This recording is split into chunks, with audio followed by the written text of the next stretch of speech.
ಆಚಿ ಮಸಾಲ. ಎಂತ ಅಡಿಗೆಯ ರುಚಿಯಾಗೋ ರಹಸ್ಯವು 20 ರೂಪಾಯಿ. ನೀವು ಭೇಟಿ ಮಾಡಿ ಮಾತಾಡಿದಾಗ ಸಮಸ್ಯೆಗಳು ಹೇಳ್ಕೊಂಡ್ರ ಅಂದರೆ ಜೈಲು ಒಳಗಡೆ ಈ ಆ್ಯಕ್ಚುಲಿ ನೀವು ಹೊರಗಡೆ ಇರ್ತೀರಾ, ನೀವು ಅಲ್ಲಿ ಒಳಗಡೆ ಹೋದಾಗ ನಿಮ್ಗೆ ನಿಜವಾಗ್ಲೂ ಗೊತ್ತಾಗುತ್ತೆ ಎಷ್ಟು ಶ್ರಮ ಇದೆ. ಈವನ್ ಜೈಲ್ ಅಧಿಕಾರಿಗಳದು ಅಷ್ಟೊಂದೆಲ್ಲ ಕಾಪಾಡ್ಲಿಕ್ಕೆ ಸ್ವಚ್ಛತೆಯಿಂದ ಹಿಡ್ಕೊಂಡು. ಅವ್ರು ಹೇಳಿದ್ದು ನನಗೆ ಒಂದೇ ಸಮಸ್ಯೆ, ಅವ್ರು ಹೇಳಿದ್ದು ಸೊಳ್ಳೆ. ತುಂಬ ಸೊಳ್ಳೆ ಇದೆ ರಾತ್ರಿ ಎಲ್ಲ. ಆಮೇಲೆ ಈ ನಮಗೆ ಈ ಜೈಲ್ ಅಧಿಕಾರಿಗಳಿರ್ತಾರಲ್ಲ, ಅಂದರೆ ಎಲ್ಲ ಜೈಲರ್ಸ್ನ ನೋಡ್ಕೊಳ್ಳೋಕೆ ನಮ್ಮ ಪೊಲೀಸ್ ಇರುತ್ತಲ್ಲ, ಅವರ ಸಮಸ್ಯೆನೂ 78 ಜನ ಹೆಣ್ಮಕ್ಳಿದ್ದಾರೆ. ಸೊ ಅವ್ರನ್ನೂ ಸಹ ನಾನು ಮಾತಾಡಬೇಕಾದ್ರೆ ಅವ್ರದ್ದು ಸ್ವಲ್ಪ ಕೆಲವೊಂದು ಸಮಸ್ಯೆಗಳಿತ್ತು. ಅಂದರೆ ರಾತ್ರಿ 10 ಗಂಟೆಗೆ ಶಿಫ್ಟ್ ಮುಗಿಯುತ್ತೆ, ಅಲ್ಲಿಂದ ಇಲ್ಲಿ 2 ಕಿಲೋಮೀಟ್ರಿಗೆ ಬಸ್ ಬಂದು 11 ಗಂಟೆಗೆ ಮೆಟ್ರೋ ಹಿಡ್ಕೊಂಡು 12 ಗಂಟೆಗೆ ಮನೆಗೆ ಹೋಗಿ ಅದರಲ್ಲಿ ಬಸ್ರಿದೀರಿದ್ದಾರೆ. ಅವ್ರದ್ದು ಕೆಲವಾರು ವಿಚಾರಗಳಿದ್ವು, ಅದನ್ನು ಸಹ ನಾನು. ಮತ್ತು ಈ ಶ್ಯೂರಿಟಿ ಏನು ಸಿಗದೆ ಹೋಗಿ ಇಲ್ಲೇ ಉಳ್ಕೊಂಡಿದ್ದಾರೆ. ಎಸ್ಪೆಷಲಿ ಹೊರಗಡೆ ದೇಶದವ್ರಿಗೆ ಸ್ವಲ್ಪ ಶ್ಯೂರಿಟಿ ಜಾಸ್ತಿ ಇದೆ. ಹಂಗನ್ಬಿಟ್ಟು ನಾವು ಇಟ್ಕೊಳ್ಳೋಕ್ಕಾಗತ್ತಾ? ಅದಕ್ಕೇನಾದರೂ ನಾವು ಮಾಡಲೇಬೇಕಲ್ಲ.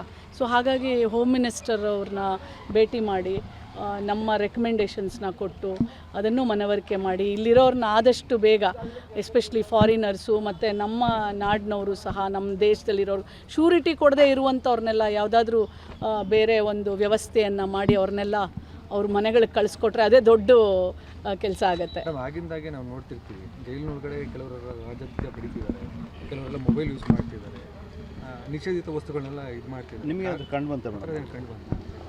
ನಾವು ಬರೀ ಕೇಳ್ತೀವಷ್ಟೇ. ಅಲ್ಲಿ ಯೂಸ್ ಮಾಡಿ ಈಗ ನಾವು ಒಬ್ಬರ ಮೇಲೆ ನನಗೆ ಕಂಡು ಬಂದಿಲ್ಲ, ಇದು ಸತ್ಯ, ಕಂಡು ಬಂದಿಲ್ಲ. ನೀವೆಲ್ಲ ಏನು ಕೇಳ್ತಿದ್ದೀರಾ ಅಂತಲೂ ನನಗೆ ಗೊತ್ತು. ನೋಡಿ, ಅಲ್ಲಿ ಆ ಹೆಣ್ಮಗಳು ಇದ್ದಿದ್ದ ಸ್ಥಿತಿ ಹೇಳಬಾರ್ದು. ತುಂಬ ಮೆಂಟಲಿ ಡಿಸ್ಟರ್ಬ್. ಎಲ್ಲರ ಜೊತೆ ಮಾತಾಡಿದ್ದೀನಿ. ನಮಗೆ ಪವಿತ್ರ ಗೌಡ ಅಥವಾ ಇನ್ನೊಬ್ರು ಯಾರೋ ಹೆಣ್ಮಗಳು ನನಗೆ ವ್ಯತ್ಯಾಸ ಇಲ್ಲ. ನಾನು ಅಫ್ಕೋರ್ಸ್ ನನಗೆ ಒಂದು ಮಗಳ ಸಮಾನ, ಯಾರೇ ಆಗಲಿ, ನಾನೊಬ್ಳು ತಾಯಿ ಹಾಗೆ. ಸೊ ನಾನು ಹೇಳಿದ್ನಲ್ಲ, ತಪ್ಪು ಮಾಡಿದ್ದಾರೆ ಅಂತಂದ ತಕ್ಷಣ ನೀವು ತಪ್ಪು ಮಾಡಿಲ್ವಾ? ಅಂದರೆ ಜೈಲಲ್ಲಿರೋರೆಲ್ಲ ಕೆಟ್ಟವರು ಅಂತಲ್ಲ. ಇಲ್ಲಿ ಬಂದಿರೋದು ಅವರು ಕಾನೂನು ಪ್ರಕಾರ ಅವ್ರಿಗೆ ಏನೇನಾಗುತ್ತೆ ಅದು ಆಗತ್ತೆ. ಆದರೆ ಇಲ್ಲಿ ನನಗನ್ಸಿದ್ದು ಮಹಿಳೆಯರು ತುಂಬ ಭಾವನಾತ್ಮಕ ಜೀವಿ.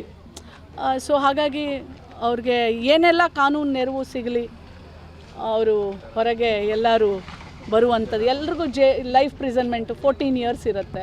ಅದರಲ್ಲಿ ಹೆಣ್ಮಕ್ಳಿಗೆ ಇದೆಲ್ಲ ಕನ್ಸೆಷನ್ ಹೋಗೋ 10 ವರ್ಷ ಇರುತ್ತೆ.